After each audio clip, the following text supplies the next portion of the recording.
7 দিন আগে এই রাজদরবারে একটি শিশু মারা গেছে, এখনো লাশ দাফন করা হয়নি। এই শিশুকে আমরা আল্লাহর কুদরতে জীবিত করে তুলব। এরপর দুজন সাহাবী সিজদায় পড়ে গেলেন এবং আল্লাহর কাছে দোয়া করলেন।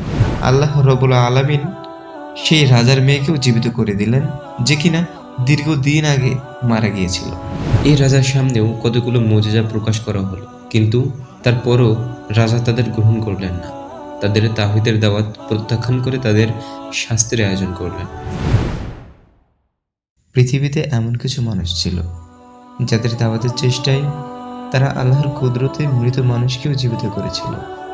আবার এই পৃথিবীতে এমন কিছু নিকৃষ্টতম শাসকও ছিল যারা এই সকল মুজিজা দেখেও সত্য গ্রহণ করে। প্রিয় মুসলিম ভাই ও বোনেরা, আজ কোরআন থেকে এমনই এক শাসকের ঘটনা বর্ণনা করব যার মৃত সন্তানকে জীবিত করার পরও সে সত্য ইসলাম ধর্ম গ্রহণ করেনি। নবী ঈসা আলাহিসাল্লামের যুগে হজরত ঈসা আলাহিসাল্লামের কিছু হাওয়ারি ছিলেন। হাওয়ারি মানে হচ্ছে সাহাবি। নবী সাল্লাল্লাহু আলাইহি ওয়াসাল্লামের ক্ষেত্রে বলা হয় সাহাবি, আর ঈসা আলাহিসাল্লামের ক্ষেত্রে বলা হতো হাওয়ারি। নবী ঈসা আলাহিসাল্লামের কিছু কাছের হাওয়ারি ছিলেন। তার মধ্যে দুজনকে প্রাচীন গ্রিকে অর্থাৎ তৎকালীন গ্রিকের একটা ছোট্ট নগরে আনতাকিয়াতে পাঠালেন একক সত্তা আল্লাহ রব্বুল আলামিনের বাণী পৌঁছানোর জন্য। এই আনতাকিয়া শহরের মানুষজন ছিলেন মুশরিক। আমরা এই জাতিকে মেলাতে পারি আবু জেহেলের যুগের সাথে, নমরুদের যুগের সাথে, ফেরাউনের যুগের সাথে।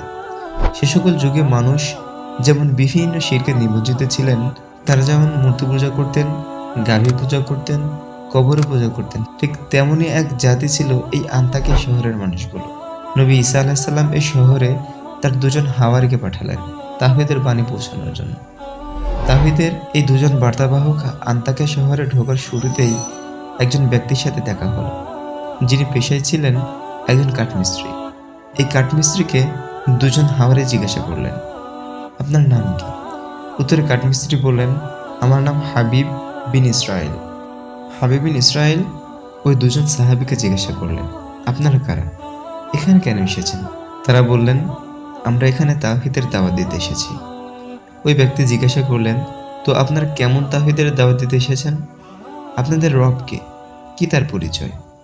তখন সাহাবীরা উত্তর দিচ্ছেন যেমনটা হযরত ইব্রাহিম আলাইহিস সালাম দিয়েছিলেন, আমার রব জীবিতকে মৃত্যু দান করতে পারেন, আবার মৃতকে জীবিত করতে পারেন। আমার রব আকাশ থেকে বৃষ্টি বর্ষণ করেন, সূর্যকে পূর্ব দিক থেকে উদিত করেন এবং পশ্চিম দিকে নিমজ্জিত করেন। এরকম অনেক কথা বললেন, তাওহীদের যত কথা আছে সব বললেন। এ সকল কথা শুনে সেই ব্যক্তি বললেন, তাহলে আমাকে কোনো মুজিজা দেখাতে পারবেন কি? আপনি যে একত্ববাদের কথা বলছেন, এক ইলাহের কথা বলছেন, তার কোনো মুজিজা দেখাতে পারবেন আমাকে? প্রিয় মুসলিম ভাই বোনেরা, মুজিজা হচ্ছে আল্লাহ প্রদত্ত কোনো অলৌকিক ক্ষমতা। প্রত্যেক নবী রাসূলকেই আল্লাহ কোনো না কোনো মুজিজা দান করেছিলেন। এই ক্ষমতা মূলত আল্লাহর, কোনো নবী রাসূলের নয়। আল্লাহই তার ক্ষমতা উক্ত নবী রাসূলের মাধ্যমে প্রকাশ করেন। এক এক জামানায় এক এক নবী রাসূলের এক এক মুজিজা ছিল। যে জামানায় যে সকল জিনিসের বেশি দাপট ছিল, বেশি বৈচিত্র্যময় ছিল, আল্লাহ রাব্বুল আলামিন সেই যুগে সেই সকল মুজিজাই দেখিয়েছিলেন। যেমন হযরত সুলাইমান আলাইহিস সালামের যুগে জিনদের খুব দাপট ছিল। আল্লাহ রাব্বুল আলামিন হযরত সুলাইমান আলাইহিস সালামকে জিনদের উপর কর্তৃত্ব দিয়েছিলেন। আবার মূসা আলাইহিস সালামের যুগে জাদুবিদ্যার খুব চর্চা হতো। তো ওই সময় আল্লাহ মূসা আলাইহিস সালামের লাঠির মাধ্যমে জাদুবিদ্যার বিপরীতে মুজিজা দেখিয়েছিলেন। নবী সাল্লাল্লাহু আলাইহি সাল্লামের যুগে কবি সাহিত্যের খুব চর্চা হতো। তারা সাহিত্য নিয়ে খুব গর্ব করত। কিন্তু যখনই কোরআন নাজিল হলো তখন সকল সাহিত্য মুখ থুবড়ে পড়ল। এটাই কোরআনের মুজিজা। তৎকালীন সময়ে হযরত ঈসা আলাইহিস সালামের যুগে চিকিৎসা বিজ্ঞানের খুব জয় জয়কার ছিল।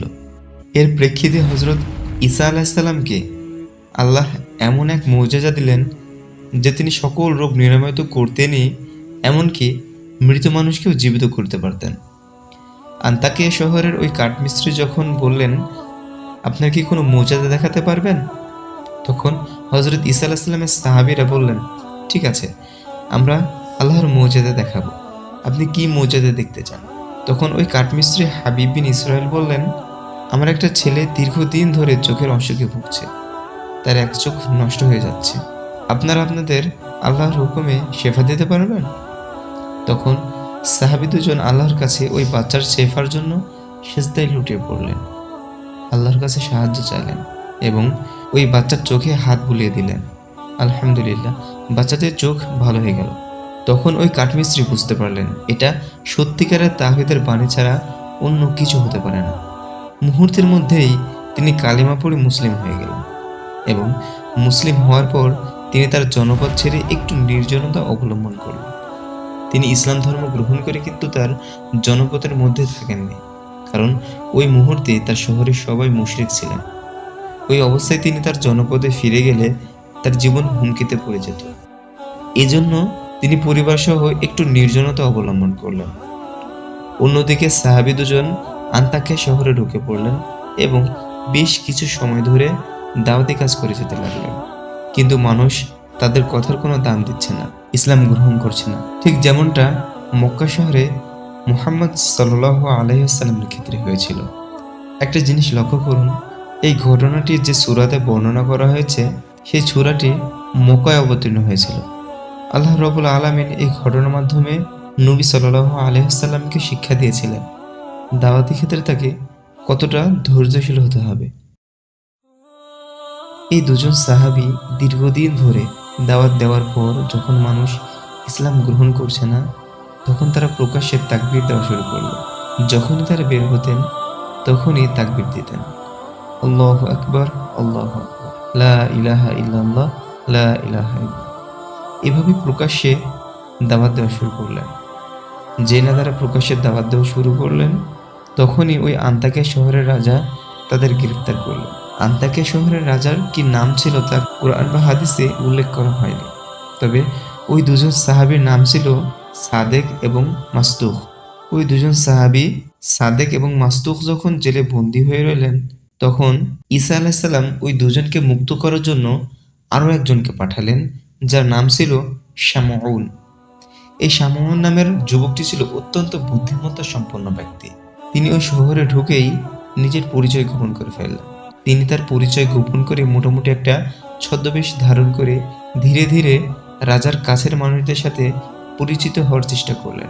এক পর্যায়ে রাজার কাছের লোকদের সাথে ঘনিষ্ঠ সম্পর্ক হয়ে গেল তার, এমনকি রাজার কাছেও তার নাম ছড়িয়ে পড়ল। একদিকে সে তাদের সাথে ঘনিষ্ঠ হওয়ার চেষ্টা করে, অন্যদিকে সে আল্লাহর কাছে দোয়া করতে থাকে। এভাবে কিছুদিন চলতে থাকার পর সে রাজার দৃষ্টি আকর্ষণ করলো এবং রাজা এক পর্যায়ে তাকে নিজের কাছে ডেকে নিল, ঠিক যেমনটা হযরত ইউসুফ আলাইহিস সালামের বেলায় ঘটেছিল। তো একটা সময় রাজা শামউনকে কাছে ডেকে বললেন, তোমার কথাবার্তা আমার কাছে খুব ভালো মনে হয়, তোমার জ্ঞানতাত্ত্বিক যে কথাবার্তা বলো সেগুলো খুব ভালো মনে হয়, তো তুমি আমার কি উপকার করতে পারো? এবার শামউন কিছু বলার সুযোগ পেল। তখন সে বলল, আমি শুনেছি আপনার জেলখানায় দুজন লোক বন্দী আছে, তো তাদের ব্যাপারে আপনার কি মন্তব্য? রাজা তখন বলল, আমি তো এই বিষয় নিয়ে ভাবার সময় পাইনি। এরপর শামউন বললেন, তাদেরকে নিয়ে আসেন, আমি কিছু কথা বলতে চাই তাদের সাথে। শামউনের কথা শুনে রাজা তাদেরকে নিয়ে আসলেন। এবার শামউন তাদের দুজনের মাধ্যমে রাজাকে দাওয়াত দিচ্ছেন। শামউন তাদের দুজনকে বললেন, তোমরা কোন আল্লাহর ইবাদত করো, কোন আল্লাহর কথা বলছো? আমাদের এখানে তো এমন কোনো আল্লাহ নেই। তখন তারা বলা শুরু করলো, আমরা সেই আল্লাহর ইবাদত করি যে আল্লাহ আসমান জমিন সৃষ্টি করেছেন, যে আল্লাহ বৃষ্টি বর্ষণ করেন, যিনি মৃতকে জীবিত করেন আবার জীবিতকে মৃত করেন, ইত্যাদি ইত্যাদি। তাওহীদের সমস্ত কথা তারা ব্যাখ্যা করে বললেন। এসব কথা রাজা বসে বসে শুনছেন এবং শামউন একটা কৌশলে রাজাকে শোনাচ্ছেন। রাজা তখন তাদের প্রশ্ন করলেন, তোমরা কি কোনো মুজিজা দেখাতে পারবে, কোনো অলৌকিকতা দেখাতে পারবে? তখন ওই দুজন সাহাবী বললেন, হ্যাঁ পারবো। রাজা তখন বললেন, দেখাও, কি দেখাতে পারবে? তখন ওই দুজন বললেন, 7 দিন আগে এই রাজদরবারে একটি শিশু মারা গেছে, এখনো লাশ দাফন করা হয়নি। এই শিশুকে আমরা আল্লাহর কুদরতে জীবিত করে তুলব। এরপর দুজন সাহাবী সিজদায় পড়ে গেলেন এবং আল্লাহর কাছে দোয়া করলেন, হে আল্লাহ, আজকে যদি তুমি তোমার মুজিজা আমাদের মাধ্যমে দেখাও, তাহলে এরা তাওহীদের পথে চলে আসবে ইনশাআল্লাহ। আল্লাহ রাব্বুল আলামিন তাদের মাধ্যমে মুজিজা দেখালেন এবং ওই 7 দিনের মৃত বাচ্চাকে জীবিত করে তুললেন এবং বাচ্চাটি বলে উঠল, আমি আসমানে দেখেছি একজন সুন্দর সিল্কি চুলওয়ালা ব্যক্তিকে, যিনি 3 জন ব্যক্তির জন্য দোয়া করছেন। রাজা এবার বলে উঠল, 3 জন কে কে? এখানে তো 2 জন। তখন বাচ্চাটি বলে উঠল, এই যে শামউন, তাদেরই একজন। শামউন দেখল রাজার মধ্যে কিছুটা কৌতূহল সৃষ্টি হয়েছে। তখন শামউন আরো বেশি চাপ দিল ওই 2 জন ব্যক্তিকে। শামউন বলল, না, এটা তোমাদের কোনো জাদু হতে পারে। এই রাজার একটা মেয়ে অনেক দিন আগে মারা গেছে, পারলে তোমরা রাজার মেয়েকে জীবিত করে দেখাও। তখন তারা 2 জন আবার সিজদায় চলে গেলেন এবং আল্লাহ রাব্বুল আলামিন সেই রাজার মেয়েকেও জীবিত করে দিলেন, যে কিনা দীর্ঘদিন আগে মারা গিয়েছিল। এই মেয়েটিও জীবিত হয়ে একই কথা বলছেন যে আমি আসমানে একজন ব্যক্তি 3 জনের জন্য দোয়া করছেন, সেটা দেখে এসেছি। এরপর সবার সামনে তো আল্লাহ প্রদত্ত মুজিজা প্রকাশ পেয়ে গেল। পৃথিবীতে অনেক রাজা বাদশা চলে গেছেন, যাদের সামনে অগণিত মুজিজা প্রকাশ করা হয়েছিল, কিন্তু তারা সত্য গ্রহণ করেনি। যেমনটা দেখা গিয়েছিল আবু জেহেলের ক্ষেত্রে। তার সামনে কত যে মুজিজা দেখানো হয়েছিল, তারপরেও সে ইসলাম কবুল করেনি। ফিরআউন, নমরুদ, এদের বেলায়ও একই ঘটনা ঘটেছে। তাদের সামনে এরকম বহু মুজিজা দেখানোর পরেও তারা ইসলাম গ্রহণ করেনি। এই রাজার সামনেও কতগুলো মুজিজা প্রকাশ করা হলো, কিন্তু তারপরও রাজা তাদের গ্রহণ করলেন না। তাদের তাওহীদের দাওয়াত প্রত্যাখ্যান করে তাদের শাস্তির আয়োজন করলেন। শামউনের আসল রূপ তো প্রকাশ পেয়ে গেছে, তাই এদের 3 জনকেই পাথর নিক্ষেপ করে হত্যা করা হবে বলে রাজা ঘোষণা করলেন। তখন তারা আল্লাহর দরবারে দোয়া করলেন, হে আল্লাহ, আমাদের এই জালেমের হাত থেকে আপনি হেফাজত করুন। তাদের এই দোয়ার ফলশ্রুতিতে সাথে সাথে ওই শহরে দুর্ভিক্ষ শুরু হয়ে গেল। এই দুর্ভিক্ষ দেখেও মানুষের সঠিক জ্ঞান, সঠিক বুঝতে আসলোই না, বরং তারা বলা শুরু করলো, এই 3 জনকে আমরা অশুভ মনে করছি। অর্থাৎ সাদেক, মাসতুখ এবং শামউনকে তারা অশুভ বলে গণ্য করতে শুরু করলেন এবং বলতে লাগলেন, তোমরা যদি তোমাদের এই দাওয়াতি কাজ বন্ধ না করো, তাহলে আমরা তোমাদের রজম করে হত্যা করব। যেই কথা সেই কাজ। তারা তাদের 3 জনকে হত্যা করার প্রস্তুতি নিচ্ছে এবং যখনই হত্যা করবেন তখনই ওই শহরের দূরবর্তী এক জায়গা থেকে সেই কাঠমিস্ত্রি দৌড়ে আসলেন। এসে বললেন, হে আমার কওম, তোমরা কি করছো? তোমরা ওই বার্তাবাহকদের অনুসরণ করো, যারা তোমাদের কাছে কোনো প্রতিদান চাচ্ছেন না, তারাই হেদায়েতের উপর আছেন, এতেই তোমাদের মঙ্গল। সাথে সাথে ওই কাঠমিস্ত্রিকেও ধরা হলো এবং বলল, তুমিও তাহলে এই দলেরই একজন। তখন হাবিব বিন ইসরাইল বললেন, আমি কেন আল্লাহর ইবাদত করব না, যে আল্লাহ আমাকে এইভাবে সৃষ্টি করেছেন এবং তার কাছেই ফিরে যেতে হবে? কোন যুক্তিতে আমি তার ইবাদত করব না? তিনি আরও বলছেন, যে আল্লাহ আমাকে সৃষ্টি করেছেন সে আল্লাহর ইবাদত না করে আমি কার ইবাদত করব? আল্লাহ রব্বুল আলামিন যদি আমার কল্যাণ করতে চান তাহলে কেউ ঠেকাতে পারবে না, আর যদি আল্লাহ আমার অকল্যাণ করতে চান তাহলে কেউ বাঁচাতে পারবে না।